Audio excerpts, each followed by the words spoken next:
Good evening, and if you're just tuning in, you are listening or watching the Angel Rock live on 105.3 out in New Orleans, Louisiana, and you may be watching on one of our profiles that we stream to. I'll talk about that a bit in a minute. Now, if you've never been to the show, welcome.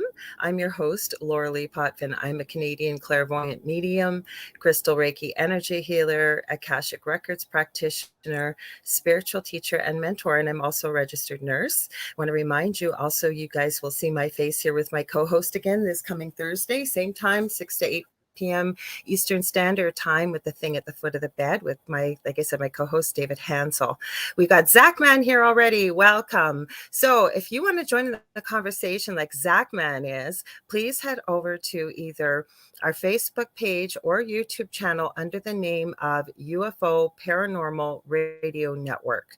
We are known as UPRN and United Public Radio Network. We have two names. Sometimes people just don't want to list UFO Paranormal Radio with it, so we understand. That's why we go under United Public.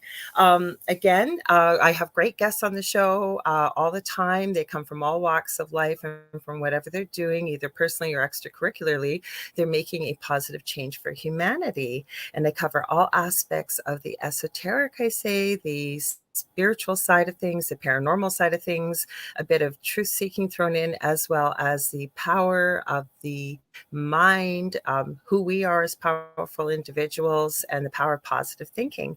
Now, tonight, I have an amazing guest. I've been trying to have her on forever, but we are crazy busy, the two of us, and to get our schedules going, and it's just insane. So I have to wear my glasses. I thought I escaped the scourge. When I hit 50, I wouldn't need them, but I do need them. So she's got a very interesting bio. Even I didn't know some of these things about her. So we're going to talk about it. So I'm going to start it off. Lucid Dreaming, the investigation and integration of conscious awakening and taking action inside your dreams whilst in dream states. Lucid Living, the implementation and manifestation of lucid dreaming practices in the waking state. That's some of the things we're going to talk about. So about my wonderful guest, Lana. I hope I said that right, Lana. I should have asked you ahead of time. Lana, or yeah. Lana. Yeah. Is it Lana? Lana. Lana? Okay, Lana. I'm sorry. I should have asked you. You should remember. No So worries. Lana All different was born accents. in London, UK, and grew up there until the age of 19, where she moved to Tokyo, Japan, in order to get clean from drug addiction. She lived in Tokyo for 5 years, mastered Japanese, worked as a PA for the CEO of Mitsubishi, and met the love of her life. She got married at 24 and moved to Boulder, Colorado, where she pursued a Master of Science degree in consciousness, spirituality, and transpersonal psychology. Upon graduation, she became a pioneer in the lucid dreaming field for mental health research. Working with clients across the globe, she won an award for publishing the first scientific paper in the world on the healing and transformative potential of lucid dreaming for treating clinical depression. Try saying that 3 times fast. After starting her own business of Get Lucid with Lana, she launched, my mouth does not want to work, the Lucid Entrepreneur Lab, which focuses on helping spiritual and conscious entrepreneurs use lucid dreaming and living practices for personal development, entrepreneurial expansion, and transpersonal mastery. Wow, I had a hard time with that. Welcome, Lana. I'm so glad to have you on here. Thank you so much. Yeah, it's been a long time coming, right? I know. How many messages have we had back and forth, but you're Only crazy for busy about like a I year. am. Yeah, Mm-hmm. Monday nights were particularly busy for me, but the world has me in Texas now. And so as soon as that happened, I thought about it and I was like, oh my gosh, our schedules will actually align now. Well, So it was I was going to mention Texas, and I thought, no, I'll let you throw that in there because I hadn't really talked to you about that. And you even messaged me just before, did you get the bio? And I go, yes, I got the bio. I got everything. We're all set. So let's talk about this, because in our field with spirituality, especially, and it's not just spirituality based lucid dreaming, but for people, what exactly is that in your own words?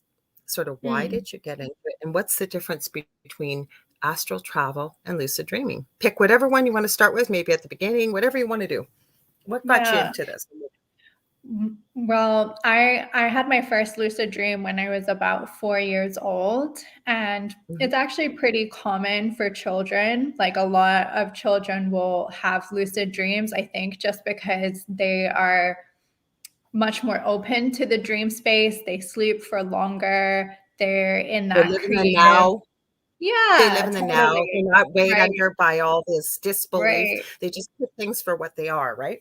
Exactly. They're not having dreams about just being at the office that they'd rather wake up and Mhm. forget. Yeah. They're still loving everything in the dream space and learning and processing, right? So it's pretty common for a lot of kids, especially, I don't know, maybe between the age of like 5 to 10 kind of thing. Mhm. So anyone who's got nieces, nephews, kids of your own, even if you've never spoken about it before, I reckon if you go ask them, like, oh, have you had a lucid dream? A lot of them will be like, oh, yeah, I do that all the time. If you explain what it is a little bit. So But let's for explain me, that to people because I forgot to mention to you that this goes out to every country, our network. I forgot to mention that too to people that please share and like our subscribe to our network if you're on YouTube. We are on Roku. Forgot to mention that. Sorry about that, guys.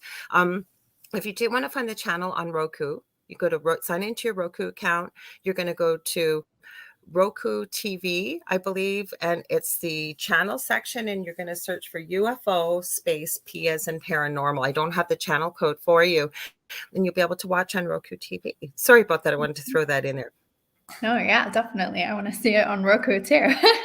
Mhm. um, Yeah, so for me, the definition, like the most simple definition of lucid dreaming is just any dream that you're having where you are aware that you're in a dream.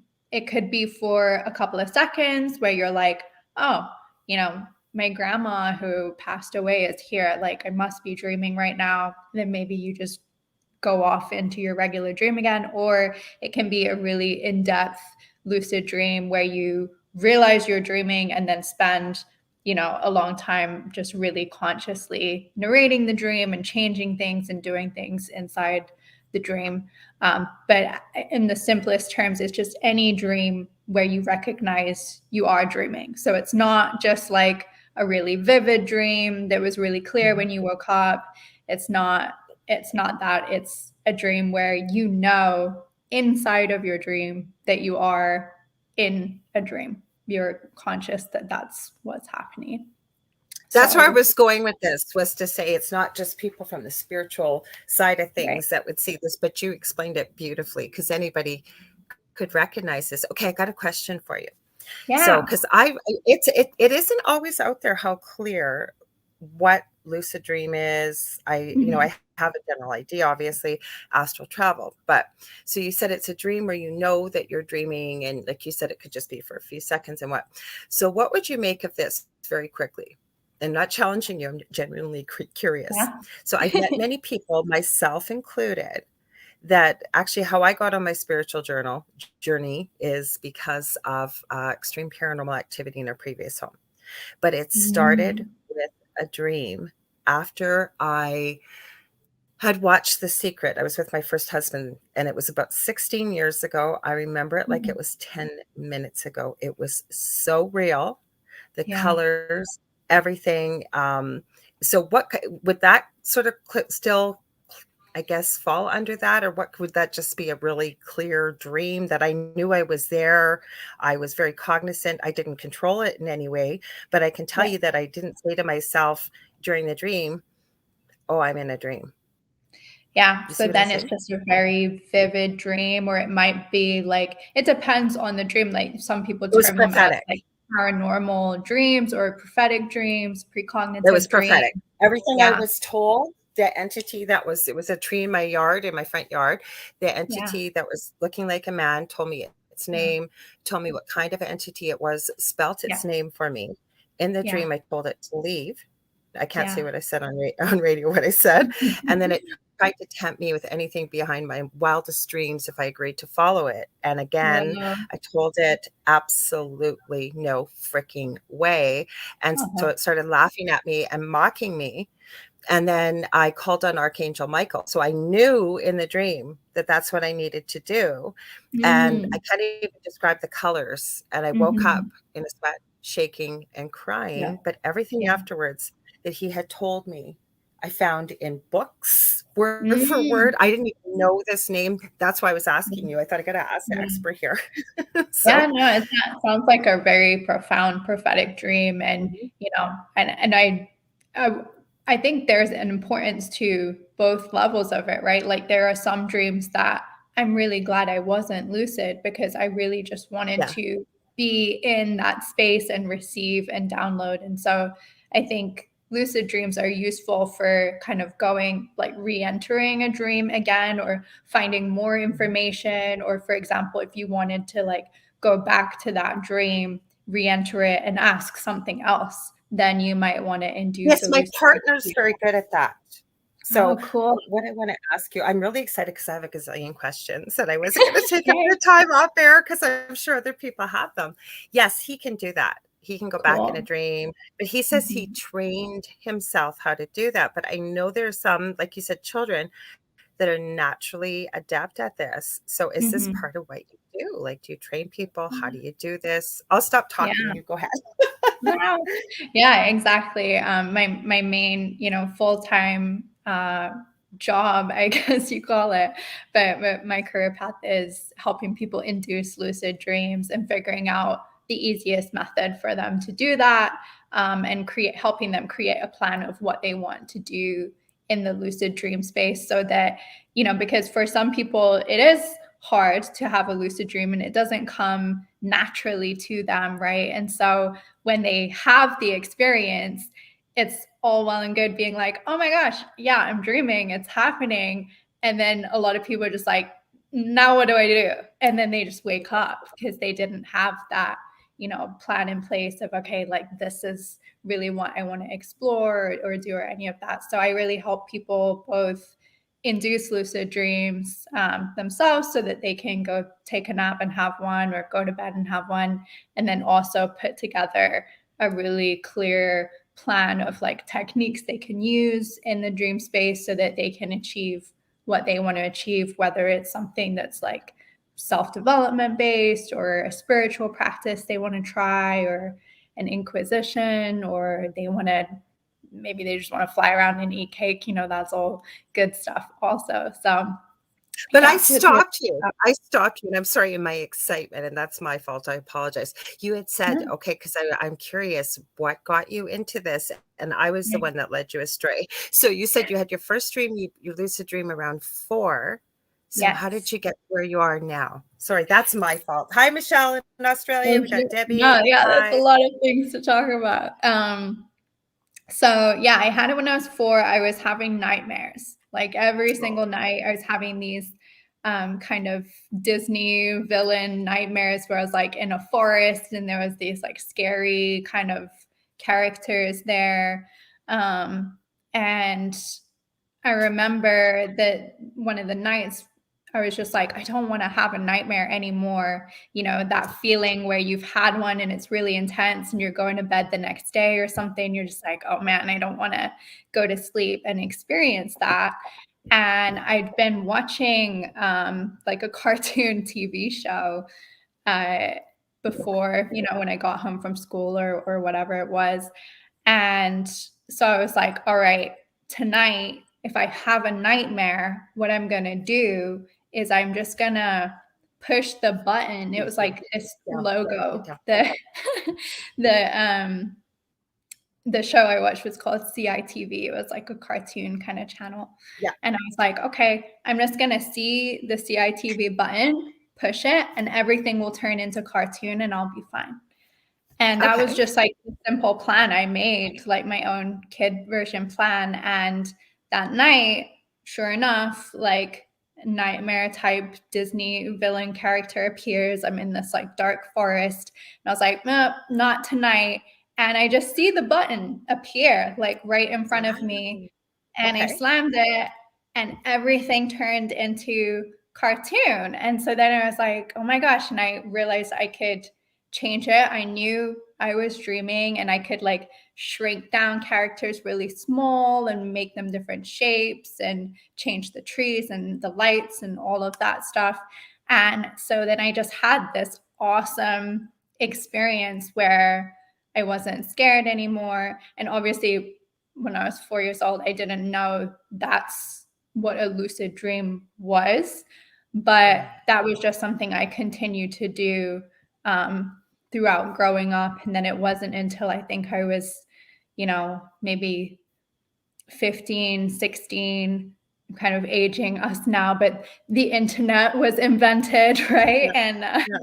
And then I was looking up dream stuff online or whatever and found other people who were talking about lucid dream. And I was like, oh, that's the thing that I've always been able to do. And so Mm-hmm. I've just done it kind of spontaneously, deciding to as a child. But it can seriously be that simple for other people now, literally like picking out something that comes up frequently in your dream space, whether it's like you always dream of water or dogs or something like that, and deciding, okay, the next time I see a dog or an alligator in my dream, I'm gonna remember that I'm dreaming and get lucid. And it can really be as simple as that. So we do have a question, but I have one for you. Yeah. I've never been one to remember most of my dreams. Like it's got to be something significant, or spirit will wake me up and say, you need to wake up and write this down. And I do. I keep books by my bed. Yeah. I actually, when I talk to people about dreams, because never mind that we can control and explore, and I can't wait to talk more about this topic. I'm so excited about it. But also, like you said, there's many different types of dreams and there's a lot of information. So I say by the time most of us, our feet hit the ground and we're off running to the bathroom or grabbing a cup of coffee, we forget a lot of the dream. So say you're someone like me, though, I know I dream, but I don't remember most of them. How would someone like me, for example, and there's many people, they'll say, I don't dream. Well, yeah, you do. We Yeah. all dream, whether we believe it or not. How do you create something with lucid dreaming? Yeah. I think it's like for dream recall, building dream recall is super important that you create a Yes. method that works for you. So, if you're a parent and every morning you have 3 kids jumping on top of you, you're not going to be someone that has this intricate dream journal that you can spend 30 minutes writing out your dream in the Or a morning. 100-something-pound German Shepherd that just like Yeah, a child, that's I true. jumping on here. I know she's on my bed. She knows she's not supposed to be, but she knows mom can't get me off the bed. So She knows what she's doing. Yeah, yeah. exactly. So, and if you're someone like that, then I recommend dream journaling at a different time. It might be that you're someone who has like mini awakenings throughout the night. They might only be 30 seconds when you're rolling over or something like that.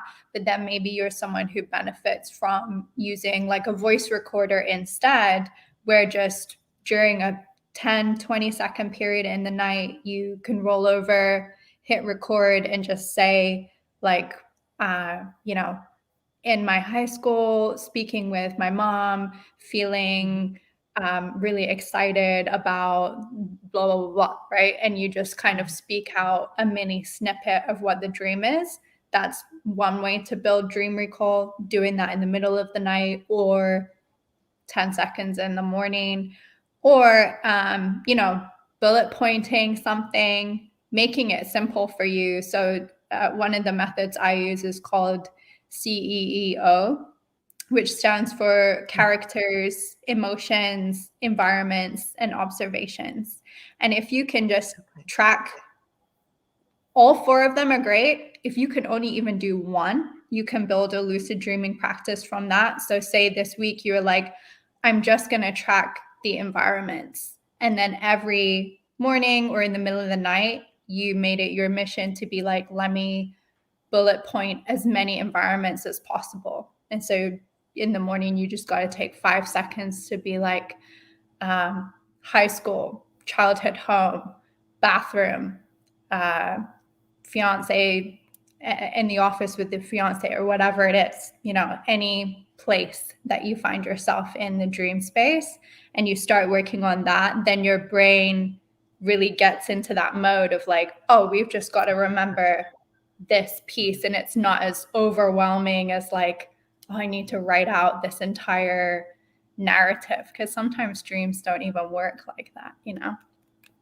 Well, I don't sleep much either. Like, I'm lucky if I get 2 or 3 hours, and that's what made me think of that, because she said children sleep longer, right? Yeah. That could probably be a big piece too, which I'll get back to, because Zach asked an interesting question. He said, "Are Okay. there cases of lucid dreamers who sleepwalk?" I asked from experience, since I was sleepwalking once while dreaming that I was fighting a giant spider that came out of my wall. Interesting. Wow.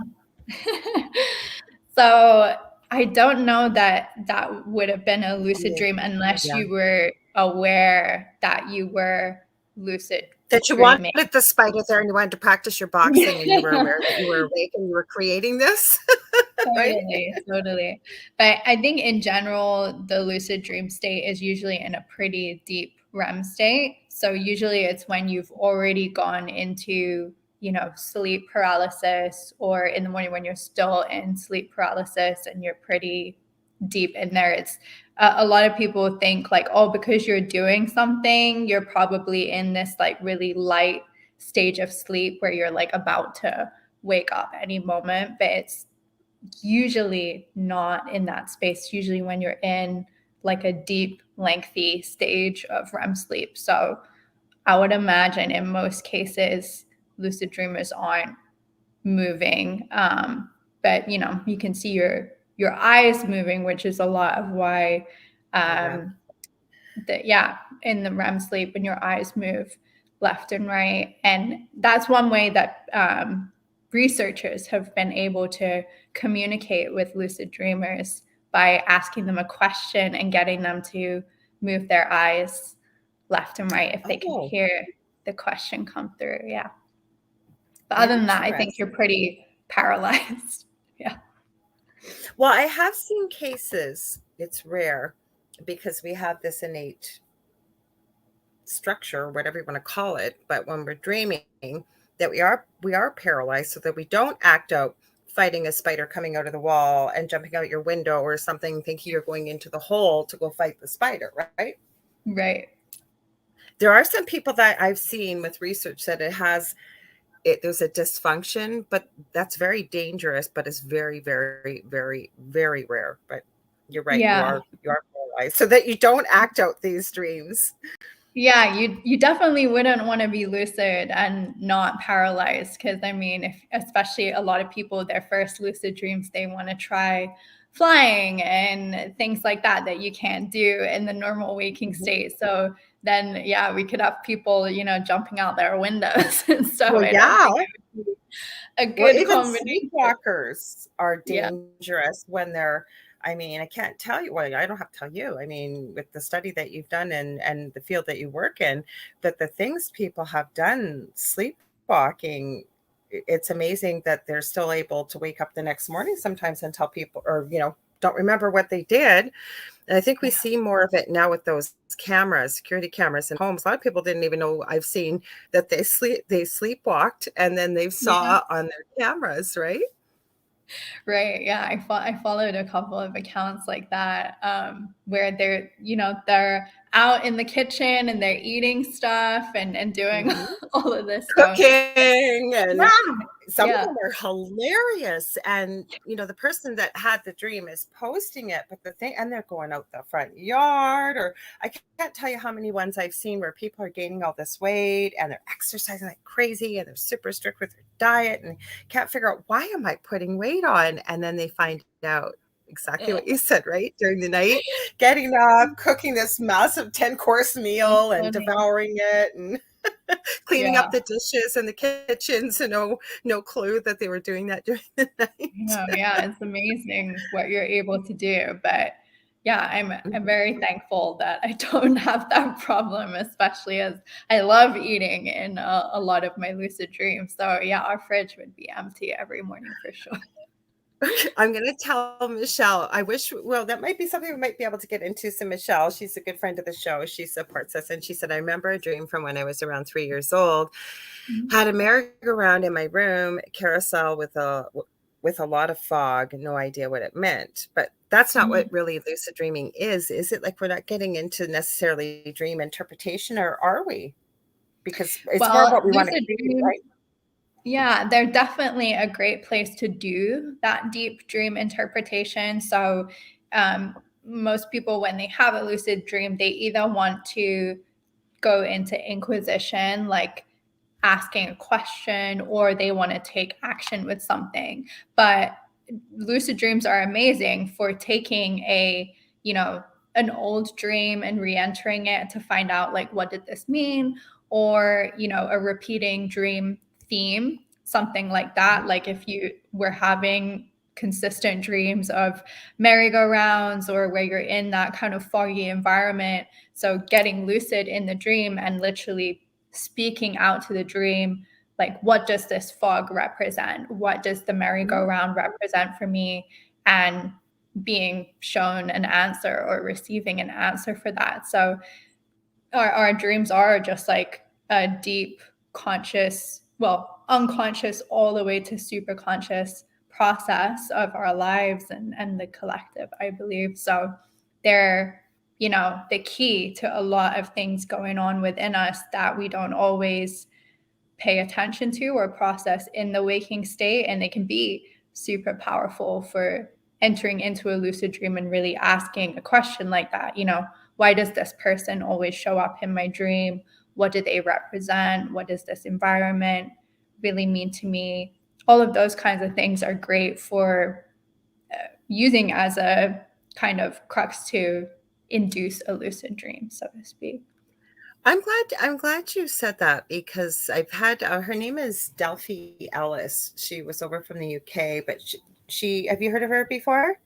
Yeah, I No. don't know if you have or not. Yeah, okay. So she was talking about all the information that you have in your dreams, and I have to agree with her when she had said on the show that the best person to tell you what a dream means is yourself. And it's Yeah. true, right? We get all these people that want to tell you what a dream means, and there's books, and I have books, I bought books, I've looked at them Mhm. because people will ask you, but when you really break it down, it's the individual's own dream, right? And it's coming Yeah. from either their subconscious, or, like you said, super conscious, or whatever we may call it or label it. They're the Yeah. ones, they know what that symbology means to them, right? So that's an Yeah, and a exciting lot of place. the time that isn't in the journal itself. It's only when you really talk to that person because, for example, if I had a dream riding a horse, but Mhm. in my childhood, I'd lived with horses, I'd grown up with them. They Mhm. were, like my soulmate animal. Yeah. It's something that I'd spend a lot of time with. That's going to have a totally different meaning showing up in a dream to me as it would for someone who like fell off a horse or got kicked by a horse when they were a kid, or if a horse is showing up for someone like that, it's probably more of a negative experience. So I definitely think it's super fun, going on Google or looking something up. Of I do that course. as well if I want a bit of extra glimpse into what does the collective think about this Yes. symbol particularly. But yeah, I definitely recommend trying to do your own kind of dream analysis first with something where you think about like, okay, what do I think it means to me, or getting lucid and really having that discussion with yourself where you don't have the internet and everyone else's opinion coming at you, right? And it's just you and like really connecting to source with what you think it represents for you. So this is so exciting. Like I said, I love topics like this. So, but I can see people listening to this going, okay, still trying to figure out what a lucid dream is. And I think you made it pretty clear, and I appreciate that. But the next question I can see people asking themselves, either watching or listening to this, is, okay, so why would I want to do this? And I Mm. can literally hear the thought of, why wouldn't anybody want to do this, right? But let's start there. Like, what can we do with lucid dreaming? And are we able to train ourselves to do this if we're not natural at it? Because some people are natural lucid Yeah. dreamers. They've all, like you said yourself, you would have probably, I would classify you probably as one that's very natural with it, or whether you were able to do it, like you said, you had that real aha moment, and Mm-hmm. how empowering that would be to a small Yeah. child of 4 to know, Yeah. hey, I can control this. Mhm. Yeah, I mean, the possibilities are really endless. I think of it kind of like AI, where it's like the AI is as good as the question you can come up with. And lucid dreams kind of Mhm. work the same way as that. Like it is as limited as your mind is, essentially. And it's kind of like your own virtual reality. So, when I was a kid and I was lucid dreaming, I was using it for kid stuff. I used my lucid dreams to learn how to ride a bike. I used them for acing my spelling tests at school. I used them for, mastering Japanese. Whereas now I use my lucid dreams mostly for business ventures. I used a lucid dream in 2020 to create an entire online course that made me hit $250,000 in my business. That Wow. entire concept came directly from a single lucid dream that I had. So it really depends what you're focused on. And I also, with my research, it was all about using lucid dreaming for treating depression, I was just thinking overcoming. that that was my next question. So how can you use it to Yeah, help yourself heal? Or yeah, I don't say this with any judgment in any way, shape, or form, but I think we have an epidemic of yeah, mental health issues and depression and anxiety. And, a lot of people I've run into, pharmaceuticals are not helping them, therapy a little bit, and what have you. So yeah. this sounds so powerful and something that we Mhm. do every night. How does that work? Yeah. So I think for me, when I was feeling the most depressed that I had felt in my life, I wasn't in a position where I was like, well, I'm going to take myself to therapy every week, right? I was skipping therapy. It wasn't something I could really afford to pay for. And the times that I did go, it was really hard for me to even get the words out about what I was experiencing, because a lot of time you're not experiencing anything, right? You feel nothing or worse than nothing. And so it was ironic because I was in this room with this person who wants to help, but they were reliant on me being able to explain what was going on within me, and I wasn't in a Yeah. position to do that. So I noticed that when I was depressed, I was sleeping a lot, which is, I think, common for people with depression. It's kind of that escapism thing. And my dreams were one of the only places where I recognized I was actually having a good time, right? Because in my dream space, I could be anywhere, I could be doing anything I wanted. I wasn't bound by things like money or work or the general things that we kind of suffer with a lot Mhm. growing up or in our waking lives. And so that really struck me as something that was deeply powerful, both for, you know, getting little tasters of experiences of, our greatest desires and things that do make us happy, little snippets of that, as well as it actually being a space where it's kind of like the doctor and the patient at the same time, because in a lucid dream I didn't need to explain or have the words to share like what was going on to someone else. It was more like me doing it to myself. And as you've probably experienced yourself, Lorilei, with, you know, things in dream work and spiritual practices can happen telepathically, or it's just like a Yes. download, right? Mhm. So that to me made so much sense of how I was able to kind of process a little bit more of what was going on and really get to the depths of what some things meant for myself. So that's kind of where I started in the healing process, was a lot of those things like I was sharing with particular characters, environments, emotions that were coming up, and really starting to explore what they meant for me. Yes, And Matt, type that out. Thank you, Matt. Sorry, yeah, I put that up there for people. yes, character, environment, emotions, observations. Those are kind of like the 4 baseline categories. For my journal now, I have, I think, almost 80 different categories that I break it down into, but Wow. you don't need to start with 80. You can start with Yeah. 4 at the base level.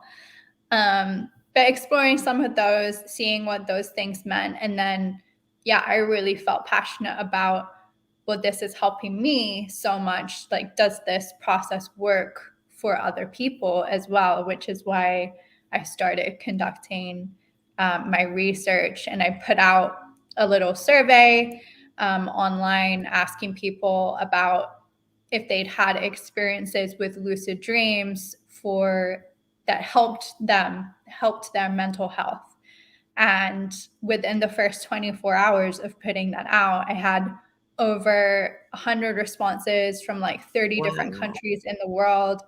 And that was kind of the catalyst to me being like, okay, this is something universal that a lot of people have experienced, like you shared as well, just a really profound dream or a precognitive dream or something that's being revealed to them in the dream space. And so if they're able to work with that material consciously as well as subconsciously, you can make a lot of moves with that, I guess. Well, that's so powerful. And again, like I'm not afraid to use myself or whatever. Sorry, all these crazy things with my internet. You guys said I got a virus popping up. How does a virus pop up? I'm just live. I'm gonna close it. So it's like right in front of us here. So thank you, Matt, for that, by the way, listing it. So hi, Jane. Welcome. Jane's here too. She's from Louisiana, I should say. Awesome. So I'm not afraid to use myself. So, obviously, when we get into the spiritual field, now again, I want to remind people you don't have to be part of the spiritual field to do this. This affects everything in every part of your life. Looking at, we all, I believe, need healing. We all do to unravel, not pointing a finger at somebody, but we have issues or we've got belief systems. We've got everything in our life that we take a look at that maybe say, why aren't we making that money we want to make? Why don't we have that dream job that we have?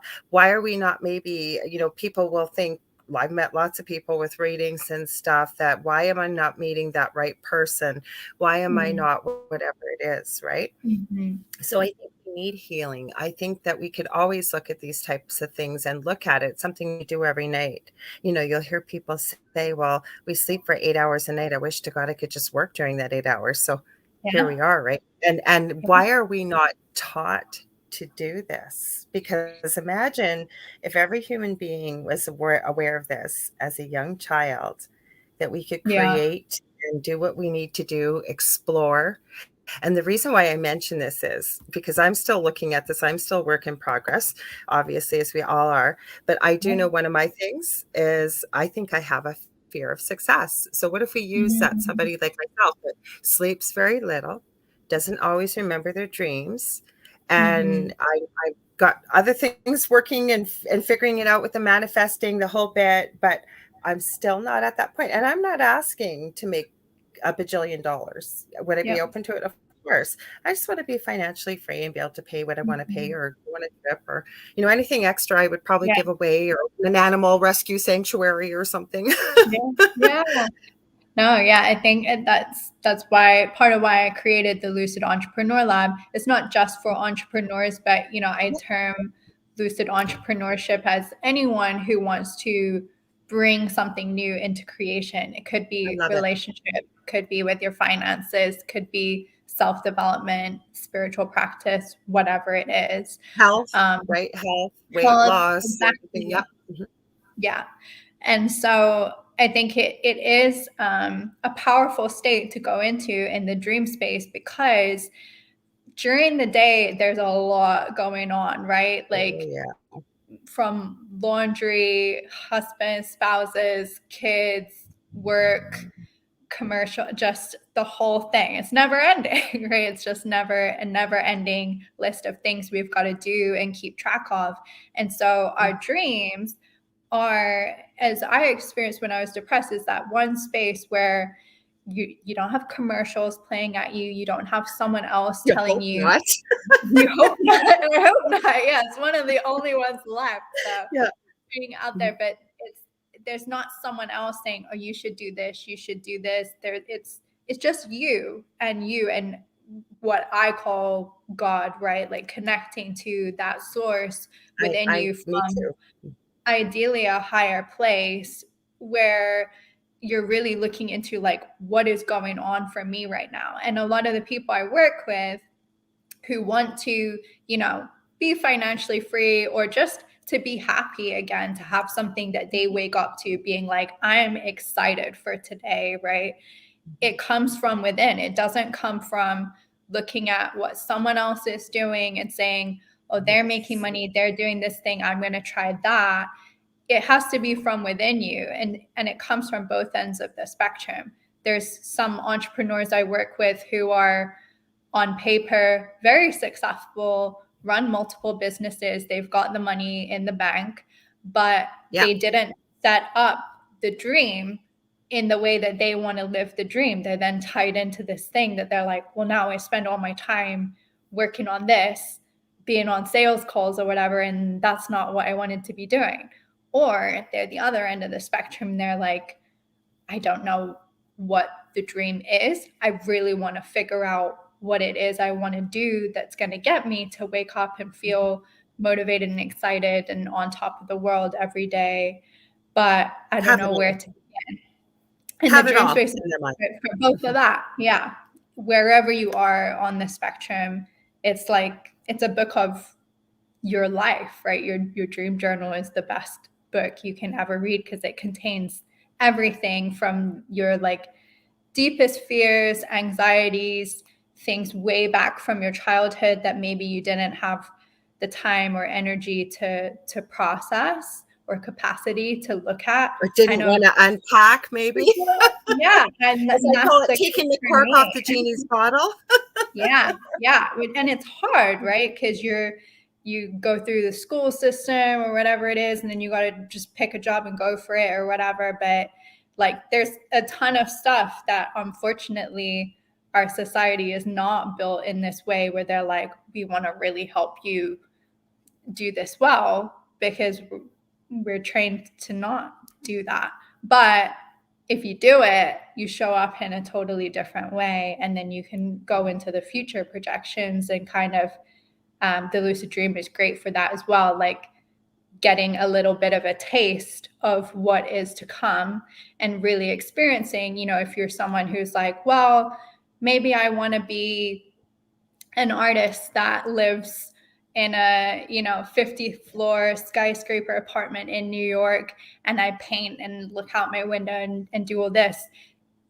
You can't try it, right? But in a lucid dream you can, and you can actually have that lived conscious experience of, here I am in my 50 floor skyscraper apartment in New York City painting, and you can experience consciously, this is what I feel like when I do that. And in the same way, if you were someone who's like, maybe I want to run retreats, you could experience, this is what it's like for me running a retreat for 10 people in the Bahamas. This is what it's like for me running a retreat for 1,000 people in Houston, Texas.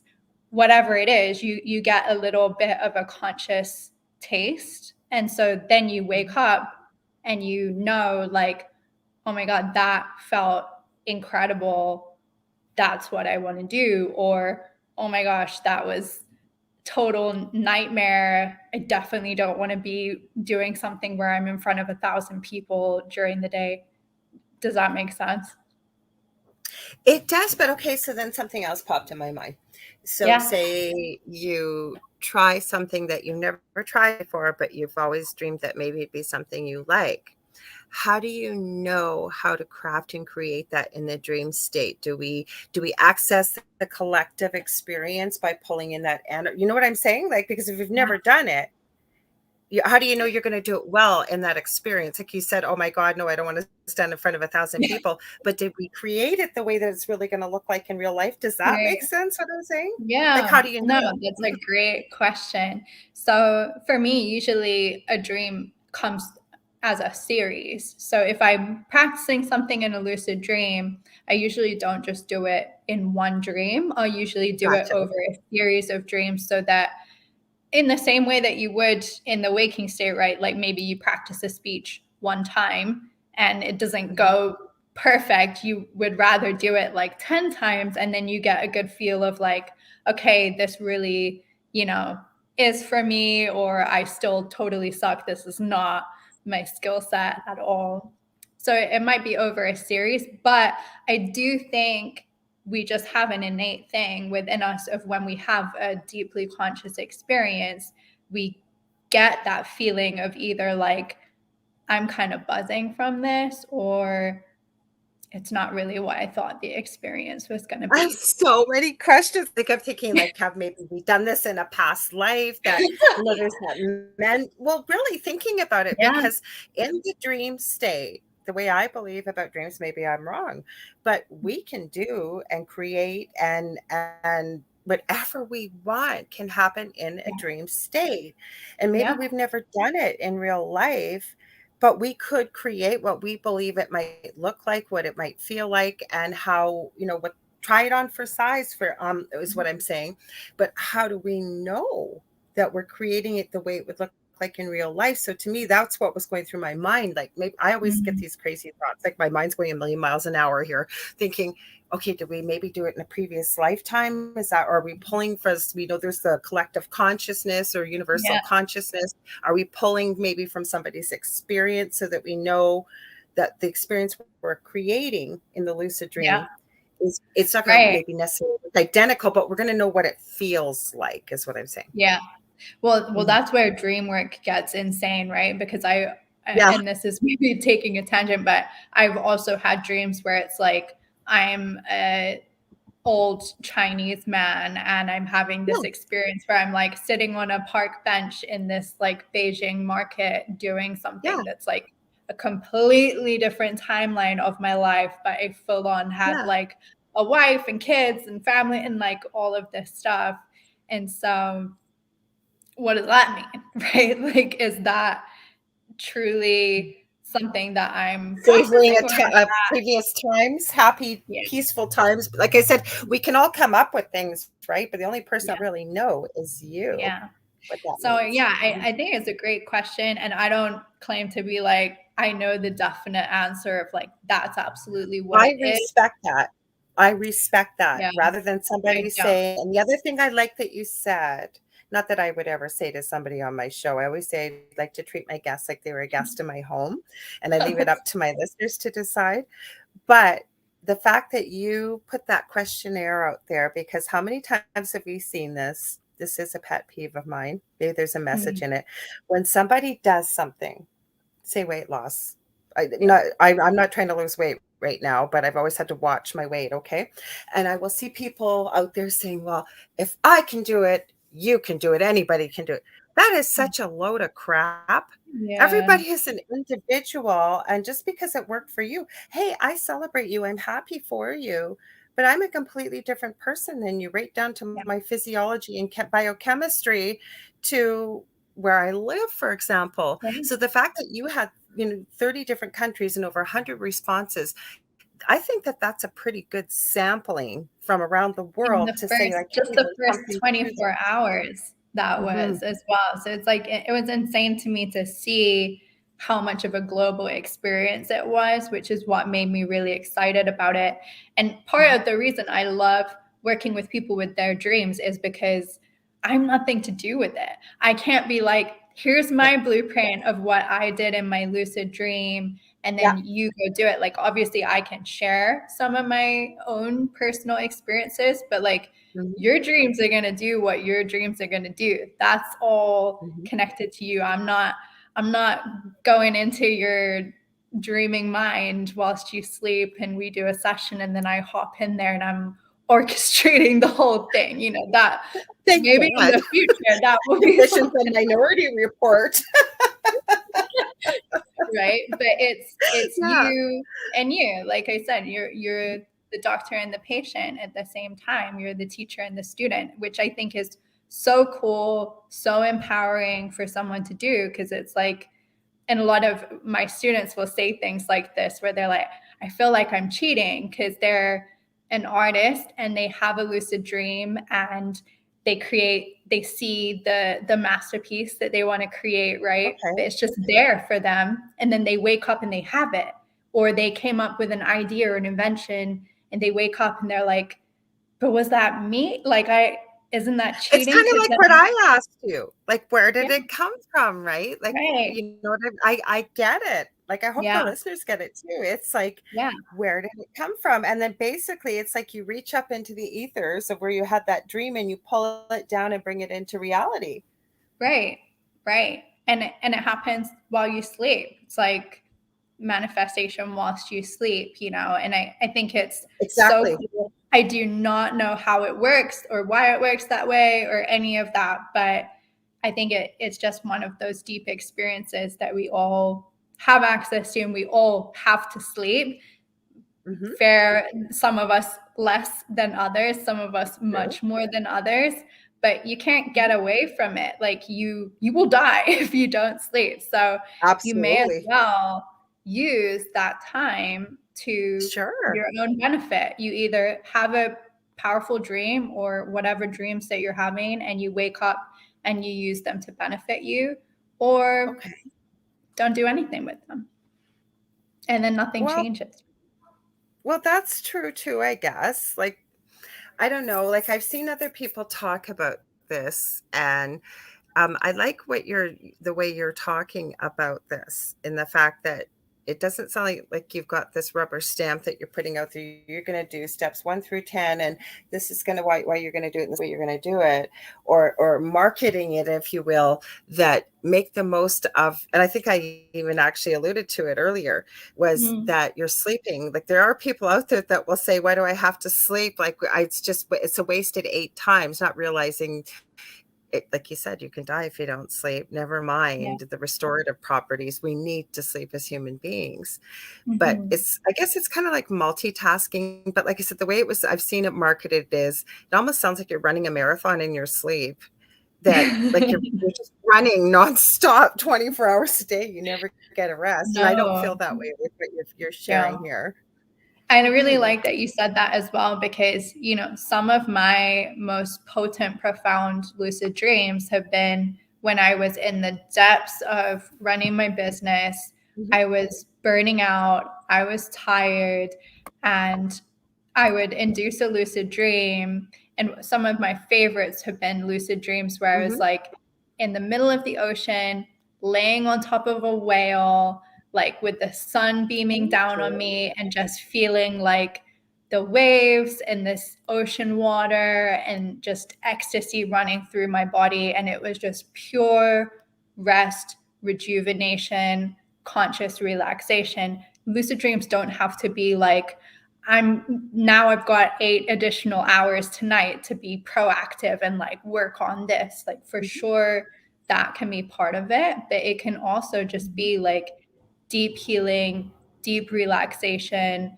Maybe you don't have the time or the money or the resources to go to Hawaii next week. So why not have a lucid dream tonight where you literally go there for free and do whatever you want? Like, why would you not want to do that? So I think that's one of the amazing parts of it as well, is like, if there is something where you're like, oh, I just really want to catch a break, or I could really do with a vacation, during COVID, it was amazing for me because I could still travel. And I was saying that to my friends. I was like, I'm just where's your what mind? happened to the light? I'm just gonna turn it on.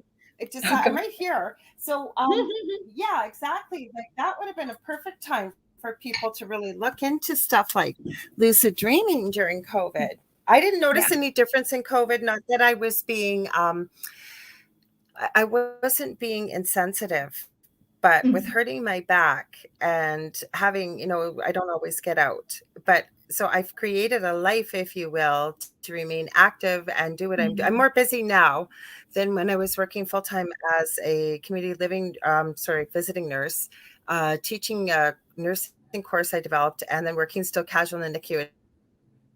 Amazing. Because I think life is what we make it, right? And what we Mhm. dream, what we want things to look like. So Totally. I do want to say hi. Just one sec here. We've got Dave. He says hi. Michael was on this show recently. Michael, I'm giving you a shout out. I talked to our mutual friend last night. Holy cow. Michael strikes again, I'll tell you. You were absolutely right. We have so much in common. It was mind blowing.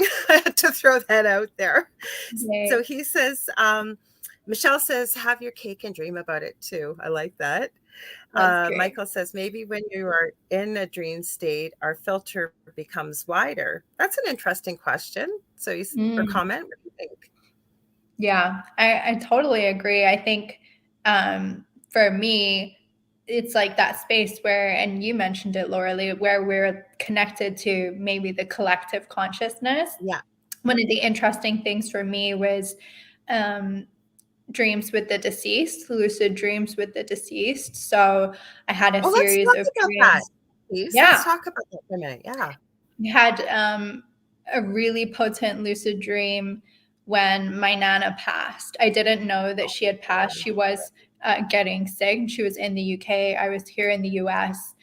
And I had this really powerful lucid dream with her where I was like walking down the street. I see her in a window and she's young. She's like in her she maybe her Mhm. 40s, kind of, which Yeah. obviously I didn't know her when she was that age. And I'm not I see her and surprised. I know it's her.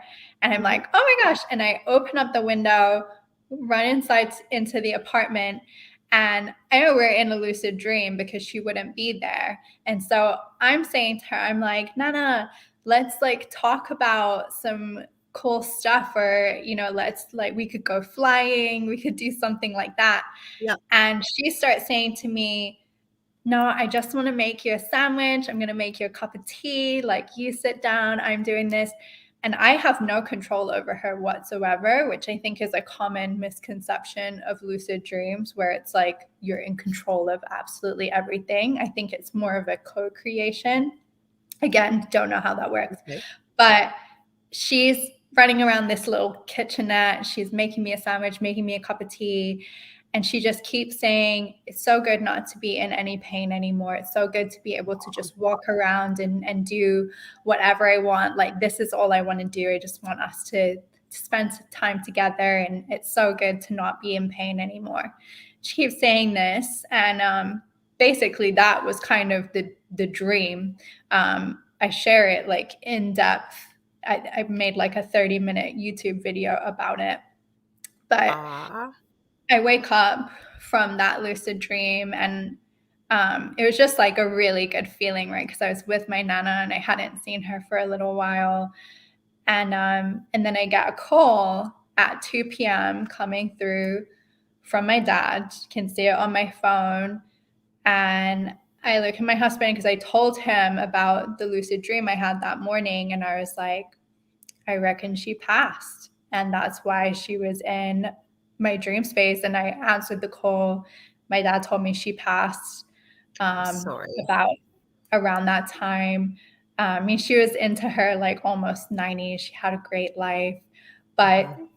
I told him the dream that I had. Obviously, I was like, let me tell you this lucid dream that I had last night. And my dad starts crying, and I asked him like why he was upset, and he was saying, we didn't want to tell you because you're in the US and we didn't want to worry you or anything, but the last couple of days she was just saying like, I'm in so much pain, like I just can't Aw. bear it anymore. I didn't know that because they didn't want to worry me or anything, you know. But he was It's saying, the worst feeling when you can't be there. And, yeah, you know, our minds create things that we can't see if we're not there. For example, someone very close to me lived in Toronto, which is, I think, 22 hours away by car from where we are. Mm. And his father passed, and he was so extremely close to his father. And he Mm. had nightmares for years about what had happened versus Mm. really what had happened. So I could see why your parents did Yeah. that. To I spare think, you any worry or concern in the way of yeah. God. But, yeah, and it isn't nice to know someone's in pain or anything like that, but No, I it's just thought that painful. was so interesting that in my dream, I had no reason to think, like, why she wouldn't be in pain or anything, but the fact that she kept saying it, and when I told my dad, he was like, she had been in a lot of pain, and I think it gave him a lot of comfort to hear me sharing. Yeah. She was saying she wasn't in pain anymore. Because you had Um, relevance after, you know what I mean? Like now when you put the pieces together and maybe your Nana told you so that she knew the bigger yeah. picture you would share this with her dad or with her Yeah, son, your yeah, dad and the people that were around her. Now, the exactly. interesting thing when you told me what she looked like, working Yeah. as a medium, I don't always see people. But it's been my experience that people show up from the other side, as I call it, home. They show Yeah. up looking how they loved how they felt the best in their Oh, I living love lifetime or their that. last lifetime, like how they felt maybe really confident or beautiful, or we've all had those times in our life where we know, Yeah, hey, I'm the bomb, if you will. They don't come across and say that, but you know what I mean. Like you just feel so awesome, right? The best you've yeah, ever felt. That's yeah. how they usually appear. That makes So so what? much sense to me because she did look amazing, and I had Yeah, never seen her like that. Like, yeah, I was used to her being my 80-something-year-old nana for, yeah. so it was really interesting that it was like that, and I never thought about it, but I'm really glad you said that. That makes me feel And to great. let you know that she was okay, and, like, you might not maybe have understood, like, "Why are you telling me you're not in pain?" But she Mhm. gave you kind of, if you will, living proof, like, "Look at how great I look," and kept repeating it, and obviously there was a reason because Yeah. just imagine what a relief and how healing it was, like you said, when you had that conversation with your dad, and what a Right. beautiful story to share. Thank you for sharing Yeah. that. I really appreciate it Yeah. because I think that's gonna help a lot of people, Lana, because when we, and I won't stay with this too long, but when we lose something, anything, but especially a loved one, right? Grieving is a natural process. There's no timetable, but we also know within energy, like attracts like energy. And Yep. so when we're grieving, our energy is very low. And say we're going to connect with the other side, they're on a higher energy plane. I hope this makes sense to people. So the place where I find is easiest for us to connect with our loved ones is in the dream state. So I'm so glad I because agree. lucid dreaming could be very healing for people that have, if you will, unfinished business or they weren't there when their loved one passed. So how could they Yeah. use lucid dreaming? I won't stay with this. I just wanted to throw it in there. Yeah, it's great. I mean, I used it as well when my cat passed away suddenly, and a lot of our fur family are our babies, right? And for me, it was a big shock. I wasn't expecting her to pass. She had a seizure, and Oh, I'm so and I was much younger, and it was really sudden. I saw, the light go out of her eyes, and I felt like I hadn't said goodbye. Do you know what I mean? Like it was just one minute she was alive, the next minute she wasn't. And I spent about 2 weeks after that having lucid dream every single night and just playing with her. And we would just oh, play, and I would hug her. And the amazing thing in the lucid dream space was I got to talk to her because, like I was saying to you, how you have that telepathic communication going on.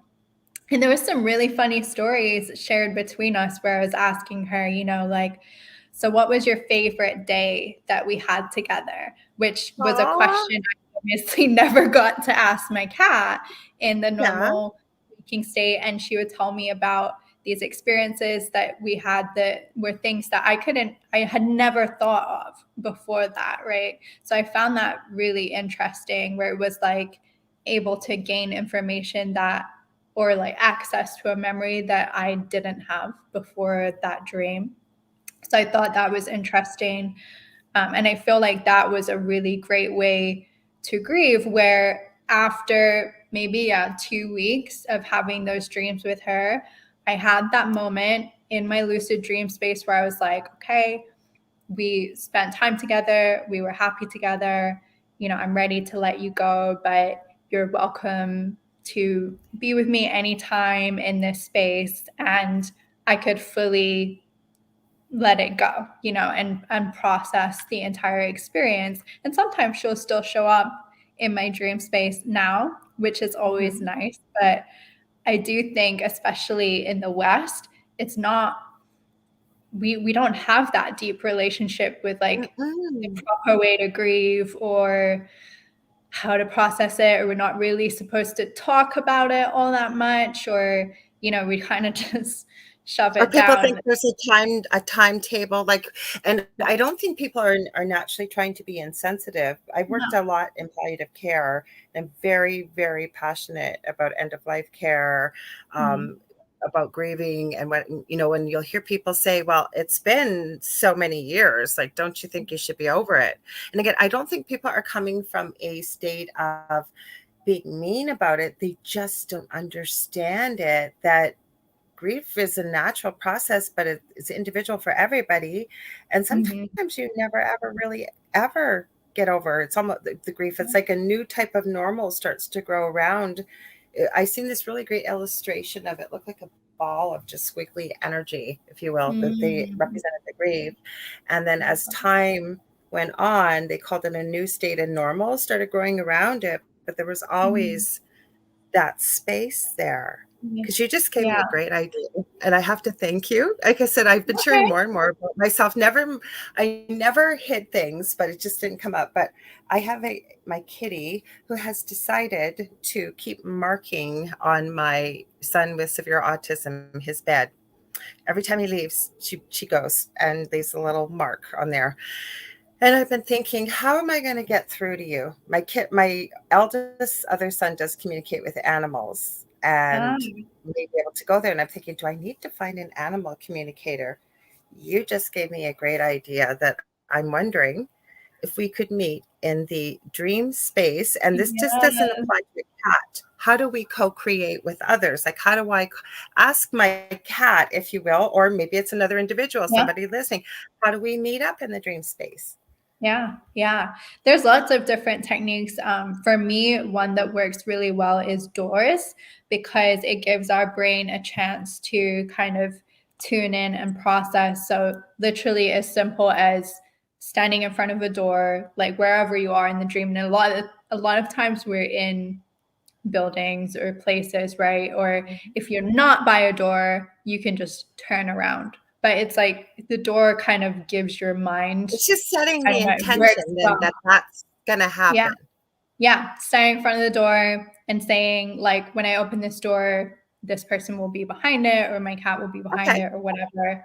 Simple as, okay. and opening it to do that. Or, like I said, the other way is just when I turn around, I will see whoever is standing behind me, and you turn around and there they are. Those are just two really simple techniques for that I think would work for you really well. I love it. Thank Yeah. you. I want to Yeah. say hi to Dave Petrella. He's a supporter of our show. He's been on here Yeah. before. I said hi to Debbie. If I missed anybody, please say hi. Let me know you're here. And if you're listening and you want to watch, come on over to UFO Paranormal Radio's Facebook page or YouTube channel, and we'll be able to see your comments and have you be part of the conversation. I just want to see this. Michelle said, I have read you can't see your hands when you dream. Is this true? I I I No. don't I don't think it's true. No, no, I don't You think should, so. well, I mean, Interesting there's question. different dreams, right? Like going back to your question at the beginning about astral projection, a lot of the times where I've had astral projections, not lucid dreams, I don't have a physical body. And so, yes, in those cases, there are times where maybe if you astral project, you don't have a physical form and you're more like an energy. But most times in lucid dreams, it's like everything looks exactly like what it looks like right now. Real and oftentimes even more HD, like high definition kind of vision. So it looks, people describe it realer than real, if that makes sense. Kind of like if you use a psychedelic and everything is very heightened. I think a lot of people experience it that way.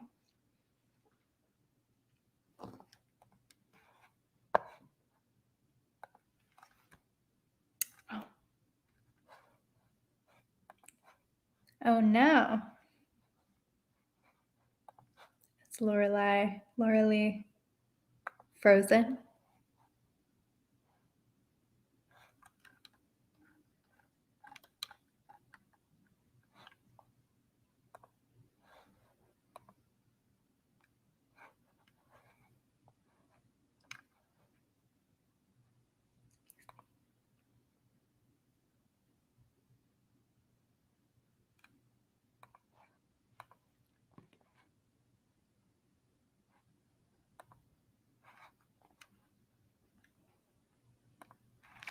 I am so sorry. Our internet cut out. I've never had that happen. So I'm on my phone, guys. I'm sorry. No worries. My I was son just worried came I in. did something. Yeah, our internet just cut out. I thought, oh my God, did I, like, what went on? There's no internet. I've never had that happen. The powers that be don't want this going out. Well, go ahead. And I'm sorry. So I apologize. I'm moving. Thank God I have StreamYard on a couple different devices. So we'll finish the show out on my phone unless the internet, I can't even go downstairs and fix the internet because the router's downstairs. So we'll have to do it again, guys. Sorry, go ahead. What were you saying, Lana, that I so rudely interrupted? What were we saying? Sorry, I'm plugged in. I'll go over here. There we go. You're probably sitting there going, where the heck is the host? No. Yeah, I was worried I did something. I was like, no, you did not do anything. Like I said, I've never done a show like this. Okay, am I in the right way? Good thing I had my ring light set up because I used it as extra light. This is crazy, guys. We've never had this happen. Like I've been podcasting for 8-9 years. Never had this happen. Oh, well, I feel special. You are special. Like, I think you're right. Maybe they don't want this information out there. I mean, it goes back to what you were saying before, right? Like, why don't people know about this? Like, why is this not breaking news? And I think that's like one of obviously the mission I'm on is to share this with as many people who can benefit as possible. But also, I do think it's a very powerful tool to have in your tool belt. I think it wakes you up, and I think it gets you on that path of wanting to, live your best life and overcome any potential blockages and be a really powerful person. So, yeah, unfortunately, the way our world is built up is not designed to create us as the most powerful versions of ourselves that we can be, at least usually not in the beginning stages. So I do think that this is something that's it's not mainstream. It's not something that most people are tapping into, but I'm very grateful that there are people like yourself and the listeners who are like ready to make the most of it and, even share it with other people who can benefit. Like if you know someone who passed or someone who needs to grieve or someone who wants to use this for depression, anxiety, whatever it is, I have hope that it can be very useful for a lot of people. Sorry, I was letting my son know people have seen him. That's what happens with live broadcasts, guys. He's standing here. I'm listening to you, and I'm mentally sending him a message, honey. I'm live. Off you go. So I just saw the Wi-Fi signal come back on. So I just tapped him as you're talking. I'm going like this with thumbs up, like no.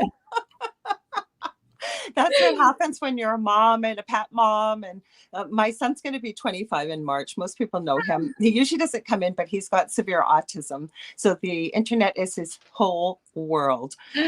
But on to what I wanted to ask you, because I know you've kind of transitioned from not so much working on a one-to-one basis, but with entrepreneurs. Yeah. So I just happened to take a peek because I said I don't always look at things that people send me, but I think this is important to talk about, is what are some of the success stories that you have worked with individuals or businesses, and why would people that are entrepreneurs want to use this, or like, Mhm. where did they start? The whole bit. I'm going to grab my drink. It's behind me. Sorry, I don't Yeah, usually for move around. sure. Well, there's lots of different success stories, and that's the cool thing again about dream work is like it's very focused on you and who you are. So, I've worked with a lot of people who, or a lot of students who they're in a 9 to 5 that they're, okay with, or they've just been doing that, or they kind of like graduated. That was the thing they went into. But then a couple of years down the line realized like maybe this is not it, or it's not what I thought it was going to be. I thought there was going to be something more for me, or that they had a dream on their heart that they really wanted to go into. So, one of my students this past year, she was working a 9 to 5 in a cafe. She was getting by, it was fine. And when we started working together, I asked her, like, what is it that you really want to do? Like, if you could do anything. And I think that's the kind of cool thing with lucid dreaming is one of the initial questions is like, all right, if you could have a lucid dream tonight where there's no financial blockages, time blockages, you're not even bound by space time, right? Like you could be in the future, you could be in the past, you could be a dolphin for the night if you really wanted, Yeah. right? Nothing is blocking No you, limits. no limits. What do you want to do? Like, what do you spend that time doing? And she said she really wanted to do music. She's like, that's my true passion. I haven't gone into it. I know I want to do it.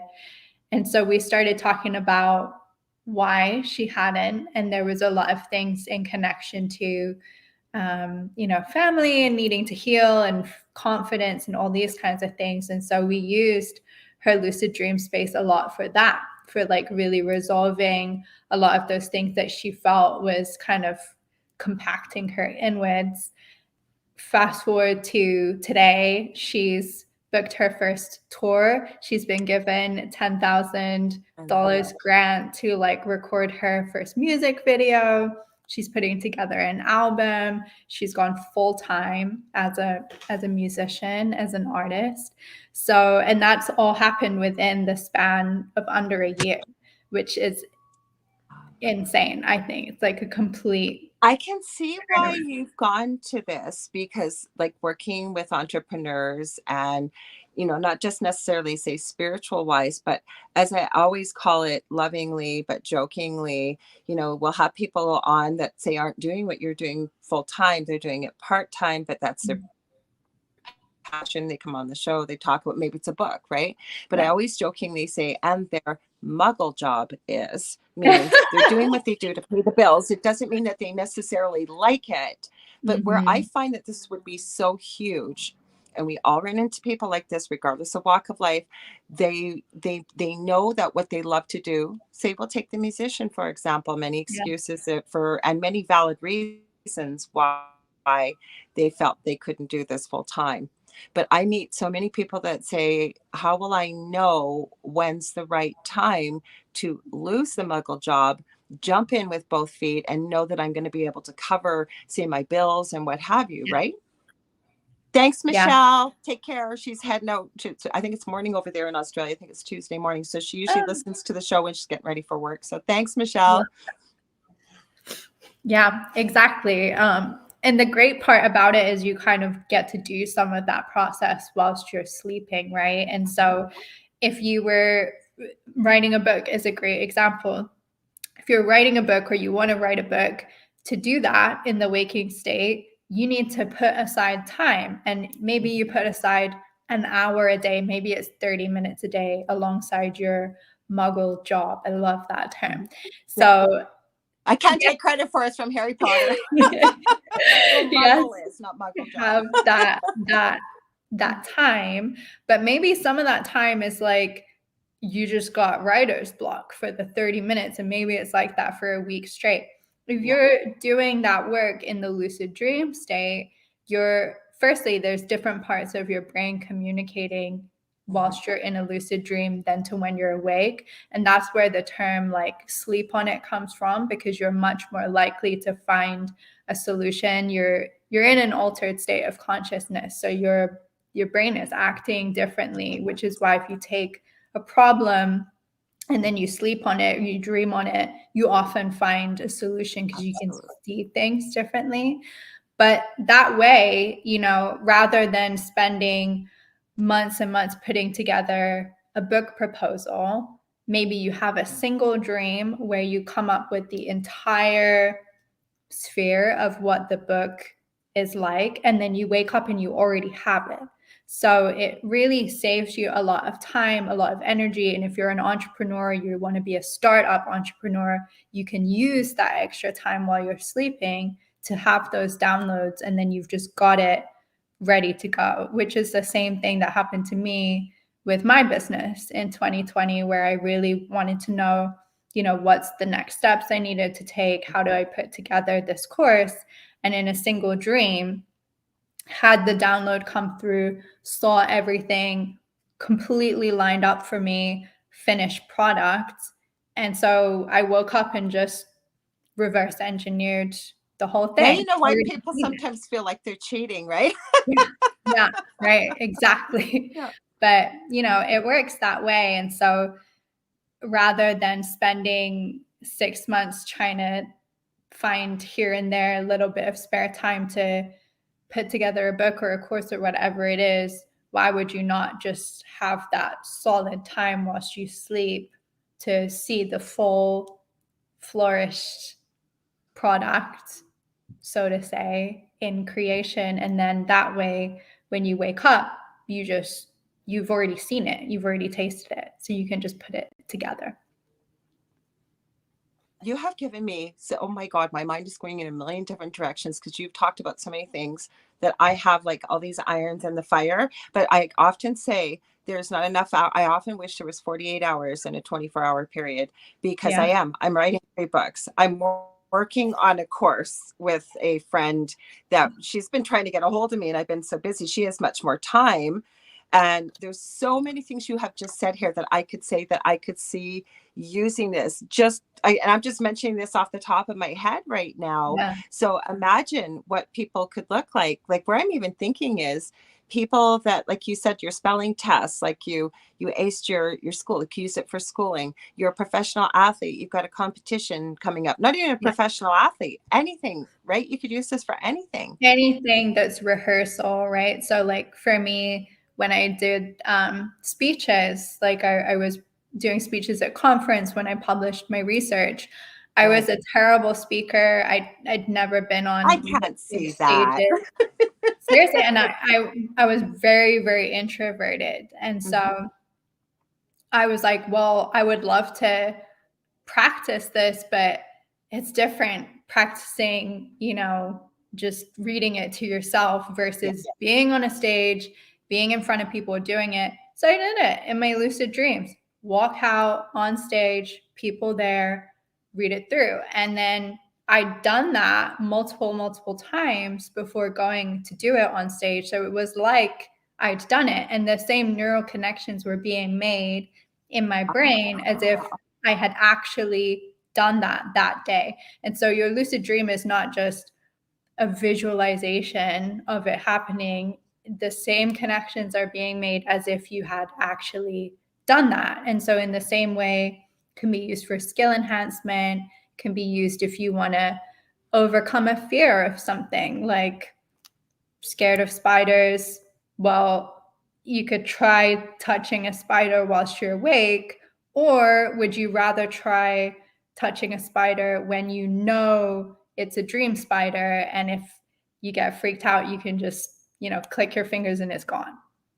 Like That that's really, much again, I'm not a big Harry easier. Potter fan, but I keep thinking about that. I think it was the one with the third one where they were in the Defense Against the Dark Arts, and the werewolf teacher, Dr. Remus Lupin, I think, and he got them all to face their greatest fear with a Yeah. boggart, I think it was. That's almost what it makes me think of, It right? is kind of like that, right? And it's like when you know it's a dream, it's different because you can go out on stage and you know it's a dream audience, it's a dream stage. I can make a mistake. I can read the same line 20 different times. I can rehearse it and repeat it and do that. And that's just different. It's a different level of experience. Confidence comes from repetition, right? And trying it again. But it's different being like, okay, well, now I've done 10 conferences, so I'm a little bit more ahead versus I just did 10 in my sleep last night. Like now I'm ahead, which was exactly the same for me in school. You know, when I was living in Japan, I would come into school and I was top of my class. I would beat all these Chinese kids who were in my class learning Japanese. We'd take a Japanese kanji test, the Chinese characters. You would think that the little white girl would not be able to beat Chinese kids in a kanji test. Well, I was top of the class every time. And all these kids were like, how are you doing this? Like, what are you doing? And I was like, I'm doing it in my sleep. That's literally what I'm doing. And they were like, what? Like, I don't get it. Yeah, because I had more time to practice. I was able to do it. And the same with languages, right? Like I was speaking in Japanese in my sleep to dream characters where I had more confidence to practice, to speak, to try stuff because I knew it was my dream, which is different to going to the convenience store in the waking state and speaking something and feeling like an idiot because you say something weird to someone you don't know. So it was a very different way of skill enhancement. All of that was totally different. Well, Japanese isn't easy to learn. I speak French and some Spanish, and a lot of the other languages that originated from Latin fit in very nicely, like Portuguese, Italian, because they all have sort of a lot of the same roots, right? But Japanese is one of those difficult ones, like Chinese with many dialects. The reason why I know my ex-husband was Japanese and his mother, and so my kids are half. My aunt on my mom's side also married a man from Japan too. So yeah. So that's a cool connection. Yeah, I know. You know how the language works a little bit as well, I guess. I just said the word kanji. Actually, I forget who I said it to. That's why when you said it, I was nodding because I'm going, oh, wow, I haven't used that word in forever. And I just said it the other day, like 2 days ago, I think, to somebody. Oh, weird synchronicity. Yeah, Debbie writes in the comments, boggarts.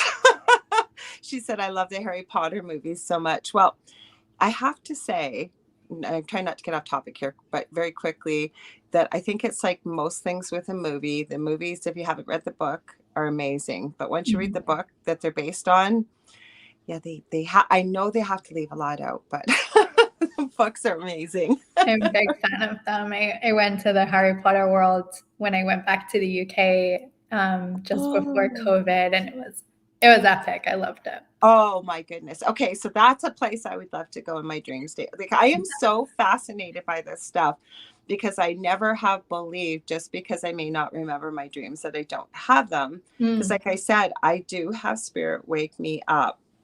I connect with a couple of friends that are clairvoyant mediums as well, and spirit gives us some information on certain things, and it looks like we're putting a puzzle together. But they will, and sometimes we will have a co-dream, almost like I will have one, and then either both will have one the same or very similar, and then but they'll wake us up and tell us you need to write this down. We don't know what it means, and eventually plays out. Sorry, you were nodding. What were you going to say about the co-dream?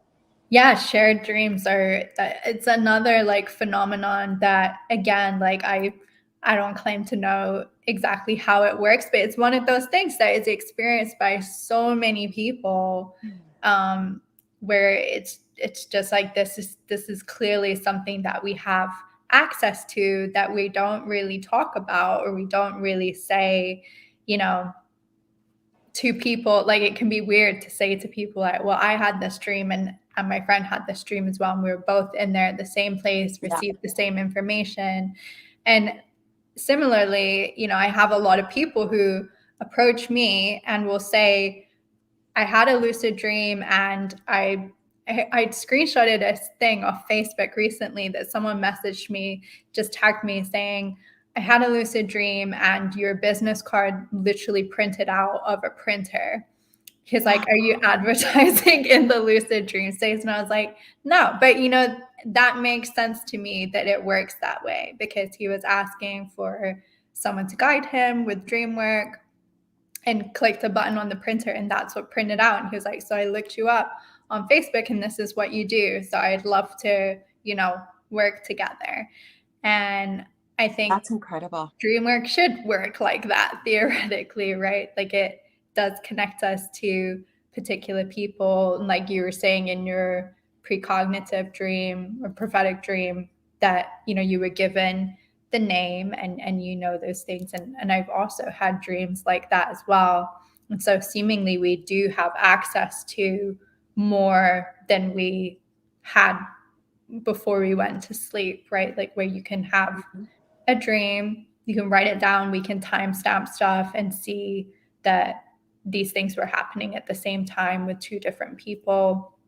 And so much of that I feel like is not talked about, explored and talked about, because I like, this is the reason why I said at the beginning of the show that we're not there's so many things that I hope I live to see the day where, you know, meditation is the mainstay, that, you know, babies are, I mean, it's started right at the beginning. There's, you know, watch YouTube. I don't watch a lot of TV, but I'm creating, I have to be creating when I'm meditating or doing something. Like, I understand about having a dream, whether it is lucid or not. And I believe that I have probably had lucid dreams creating something, because I'll wake up in the morning and then I create it, because I love resin. That's one of my big things, and sculpting and what have you. So I definitely believe that that kind of stuff can happen. So I got distracted. I was reading Debbie's comment. Where were we for a minute there? I was reading, she said, we're talking about going to the one here at Universal Studios in Orlando. She was talking about Harry Potter. Still, I got distracted. But what did you say just before I said about the creating? I know there was something I was going to add to that, why I brought that up. Probably just about that I would know what I was going to make, like, just from the dream. I would move it forward and then create it in the morning. So like I said, this is such a useful skill for people. That imagine the businesses that people would be out of money. Like, if you could heal yourself, if you could figure out with mental health many of the issues, if you could create whatever you decided to try on and say, yeah, this is a good fit, no, it's not a good fit, instead of just jumping in and thinking, geez, maybe I want to go to school for this. And then you get done, including my eldest son, and going, I hate what I just went to school for. There's so many things, right? Yeah. I think it saves a lot of time, energy, processing, you know, like all of that. It's just a very deep space to do that in. And especially without, like I was saying before, without outside influence, where, you know, it can be really hard to say something, I think I want to go back to school, and then your mom says one thing, your cousin says another thing, your sister says another thing, your best friend says another thing, and you've got all these opinions and people telling you what they think, versus being able to just be you and God, you and source, and asking and processing for yourself, okay, like, these are my options, this is how this feels, this is how this might turn out, and to like really consciously experience that, versus it just being kind of a jumbled visualization that you get a spare 10 minutes a day to think a little bit about, and then you're like, I got to do the laundry now, you know. So and it is hard, right? Like, we don't get to the end of a work day. We would love to get to the end of the work day and say, I'm going to do a 2-hour meditation now and then go to bed. Like, I would love to be able to do that every single day. But the truth is, it's I don't. I can't. I don't have time for it, right? We say those things, but I can do it with a lucid dreaming practice. And there's lots of nights where I would have loved to do yoga at the end of the day. I would have loved to do a painting. I would have loved to meditate.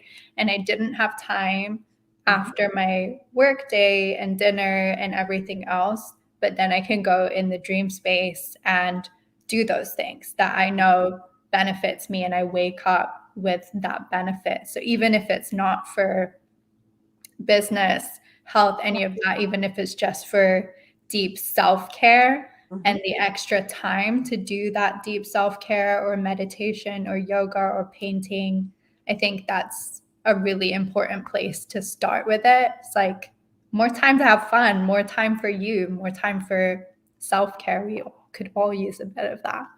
Well, I agree. Plus, I think you said something really important before my naughty internet decided to play up. Gremlins here, we'll call it. But is that it still creates like almost the neural pathways and the neurochemicals and what have you. So you're still getting the same benefits. We are almost out of time, and I still have some things I want to ask you because you got big things coming up. Like how do people sign up? Like with your, I'll tell. Like I told you before, we'll have a few minutes at the end for people to know where to find you. But I think you're looking for people. I think you've got a course. If I remember, I was using my phone as my guideline here. So of course you've got something very warm coming up that they're going to get people to come together. Let's talk about all that stuff for a few minutes. Yeah. So, it's been the pandemic and everything else. And I originally had a retreat that I was doing in Boulder, Colorado. And we did that earlier this year. It was postponed for 2 years, which is insane. And we finally got to do it. And I realized that it's such a different energy to do this work in person and in a space that's not your home. There are so many breakthroughs that come through from being with like-minded people who are, aiming at the same trajectory, and like being in a powerful container, or like I like to call it kind of an incubator. So this year, I'm co-hosting a Lucid Dreaming and Human Design retreat with my partner, Carrie Ann.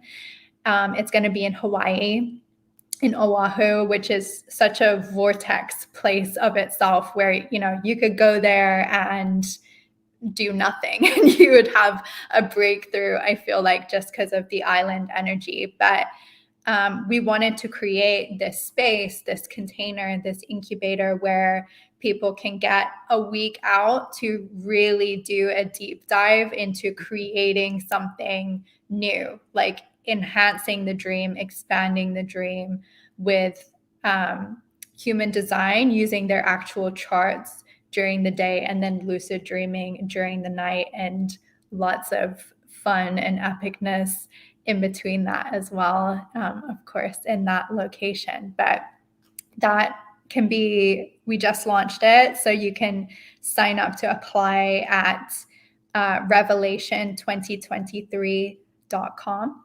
There's a big apply button, and the application goes through some more details of kind of what we're including in the retreat as well. But it is small, it's intimate. So, we really want to do that deep work with people who are ready to kind of take this year in their life to the next level for themselves, and really do everything that I've talked about in here, which is like, I want to up-level my life, happiness, wealth, abundantly manifest, everything that their dreams are calling on their heart. So that's kind of the concept for that. I love it. So, okay, so somebody's listening to this and they're going, oh my gosh, this sounds like the answer to all my, whether it's prayers, what I've been hoping to manifest, and maybe the law of attraction isn't quite working the way I want it to, whatever.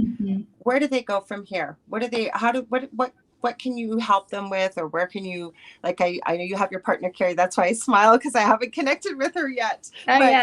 I will. But yeah, so what can people do? They want to reach out to you. They've heard this show. This sounds amazing. So what do they do? Where do they go from here with this? If the retreat's calling you and you're like, I need to be there, apply ASAP, because it will fill. Revelation2023.com. If you have questions, you can reach out to me on my website, which is my name, LanaSackwild.com, or my Instagram, TikTok, Facebook, all of it. It's just Lana Sackwild, YouTube. Find me on any of your preferred But platforms. before we go, though, I want to ask you, like, say somebody's never heard lucid dreaming before, but the way we've talked, but they go, yeah, I think that's happened before, or, oh my gosh, this sounds amazing. Yeah. What do they do? I know you've got some free resources, but like, say they want to start, like maybe they're not ready to quite go, or maybe it gets filled up because we know it's going to. I know you've already gone into the dream state and seen where it's going, and it's going to be successful and amazing. But somebody that's new to this, where do they start? Where do they go? They want to work with you maybe, or find out more about, how to get where to that point.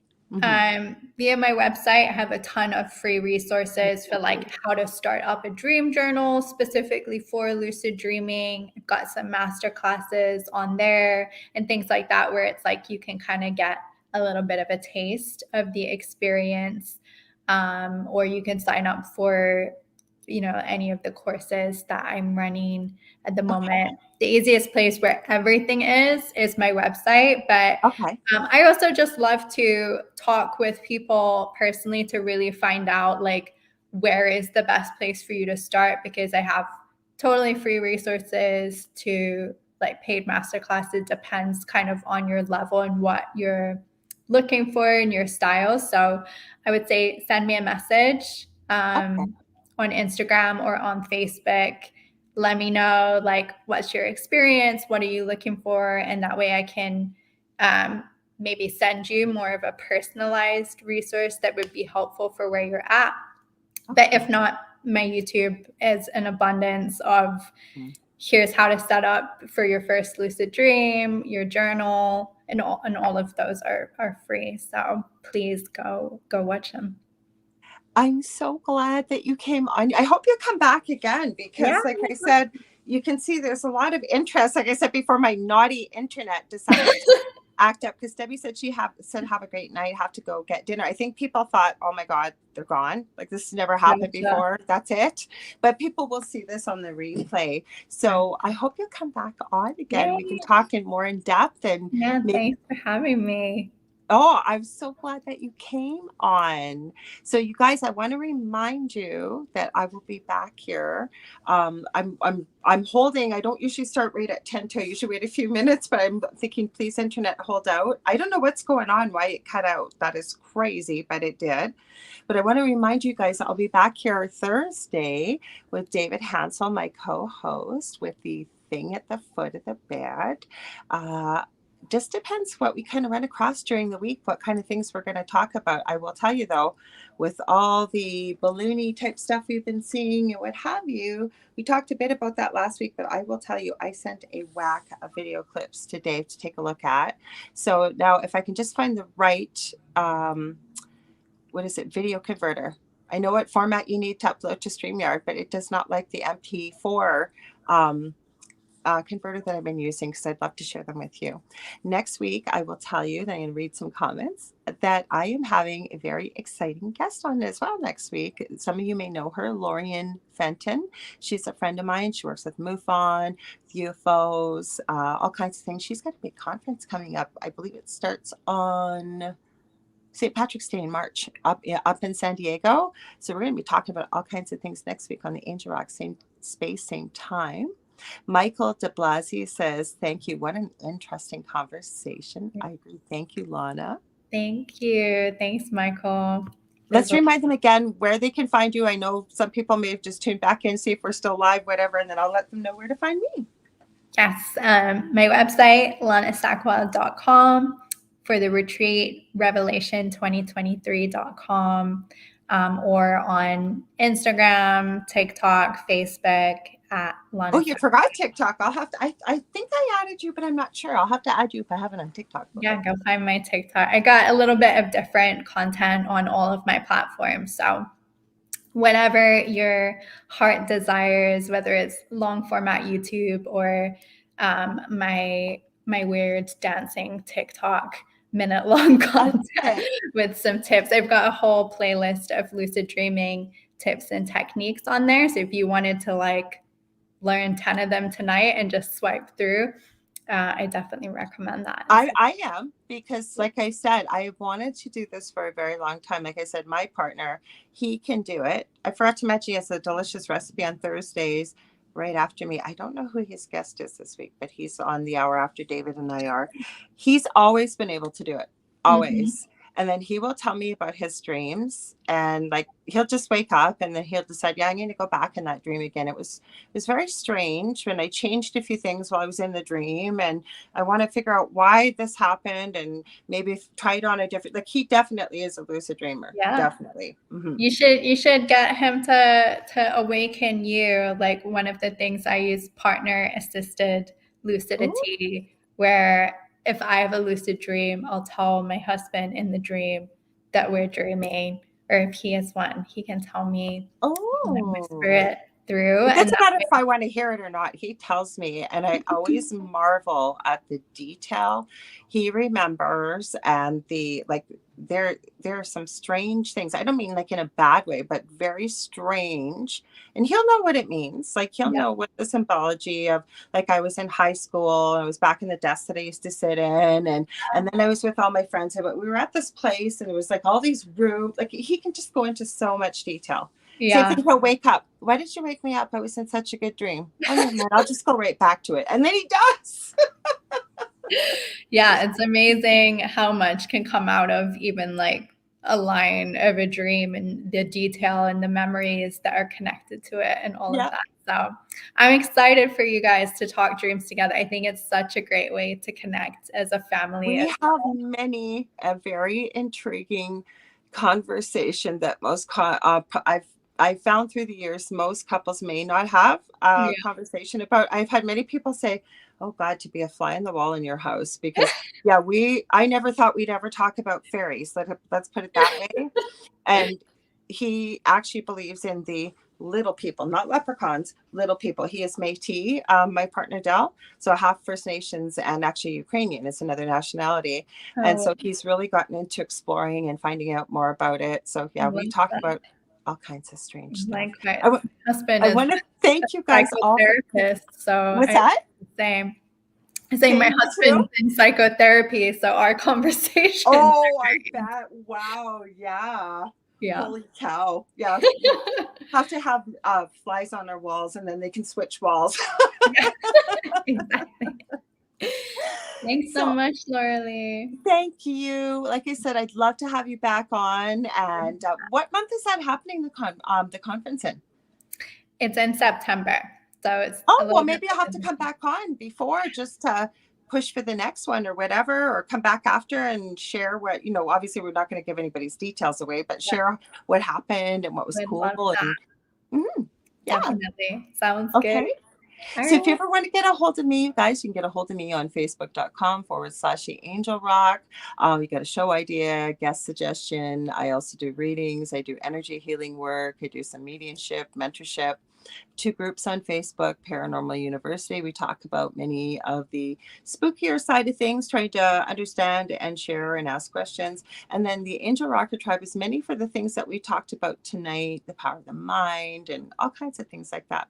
So again, Lana, thank you. Thank you to everybody that's here. I send you all so much love and light. Thank you for your patience with this. Like I said, never in all the years of podcasting. It's got to be always remember my episode. Yes, they didn't want the internet did not want you to be sharing the magnificence of lucid dreaming, and I agree that it definitely is. So take care, everybody. We'll see you Thursday, same space, same time. Take care. Much love. Bye.